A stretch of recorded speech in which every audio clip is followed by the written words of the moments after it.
Hello, folks. Welcome to another edition of the Freetarian Show. I am your dedicated, freedom-loving, gun-toting host, Sean Morley. Thank you so much for joining me today. Today's going to be a very quick, short, and sweet, to-the-point show, and I'll tell you why. Because we're going to talk about the controversy surrounding Barack Obama's place of birth. Now, let me make this very clear. It does not matter where Barack Obama was born.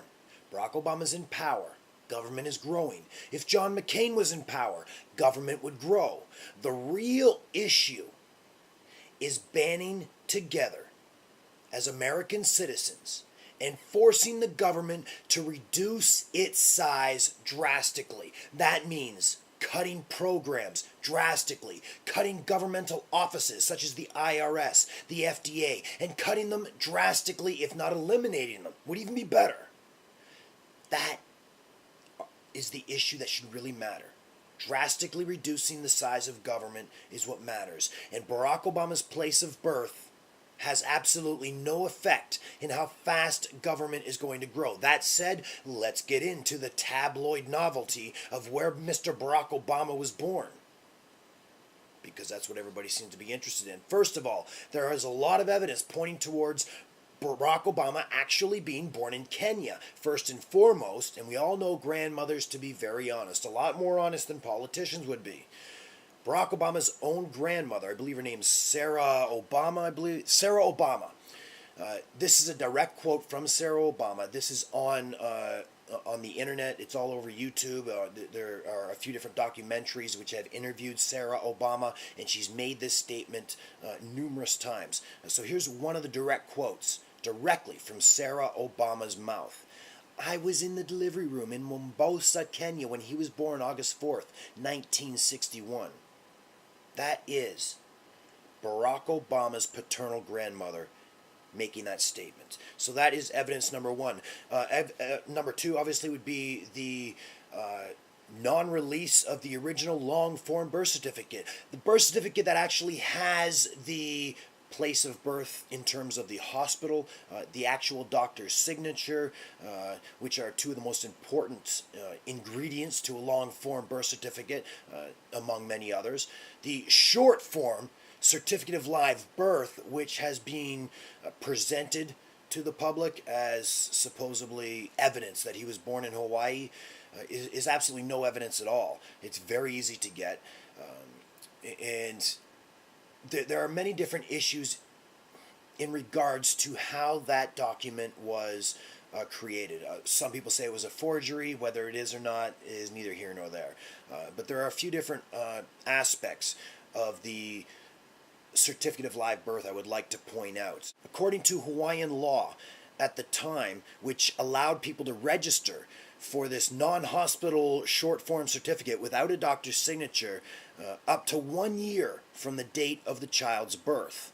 So this does not mean that this certificate was issued at the time Mr. Barack Obama was born. Another issue regarding the birth certificate or the live certificate of birth, which has been presented, is U.S. law. Now, according to U.S. law, from December 24th, 1952 until November 13th, 1986, in order to register the child's birth as a U.S. natural-born citizen, at the time of Obama's birth, he or she must be, number one, born to two U.S. citizens as their parents, or number two, if only one parent was a U.S. citizen at the time of birth, that parent must have resided in the United States for at least 10 years, at least 5 of which must be after the age of 14.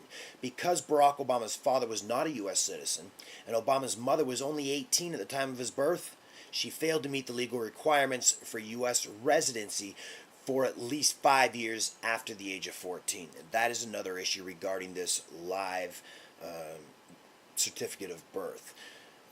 Now let's move on to evidence number 3, his Indonesian citizenship. And I'm just going to read something here that will really make the point.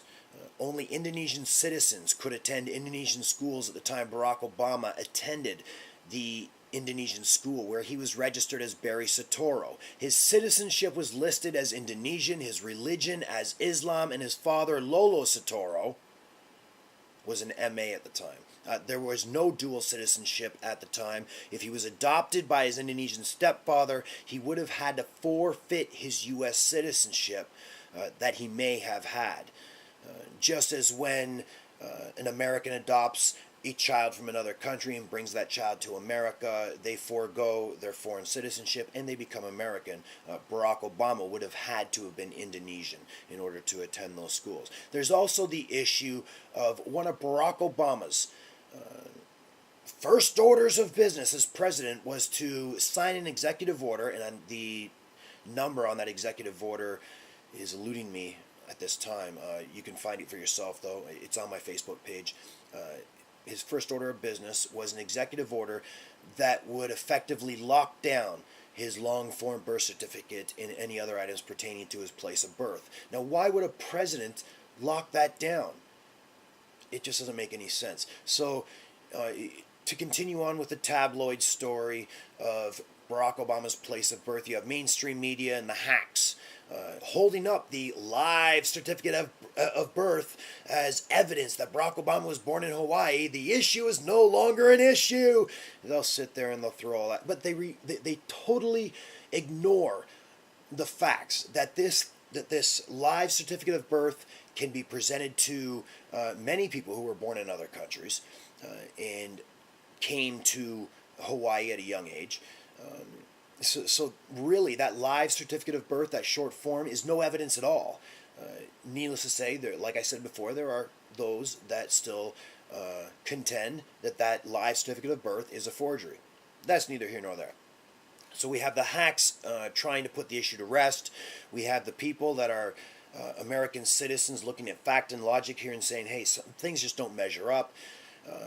But listen, I'm not going to talk about Barack Obama's place of birth much anymore because it really does not matter. The issue is government is growing drastically, and if we want to leave a country for our children and our future grandchildren where they can enjoy the prosperities that generations ago once enjoyed, we must act now to reduce the size of government drastically. Those are the issues that matter. Now you have Barack Obama and his cohorts in the educational system and his hacks in the media pushing Americans and brainwashing Americans into believing that we need to grow government once again to take care of your own health care.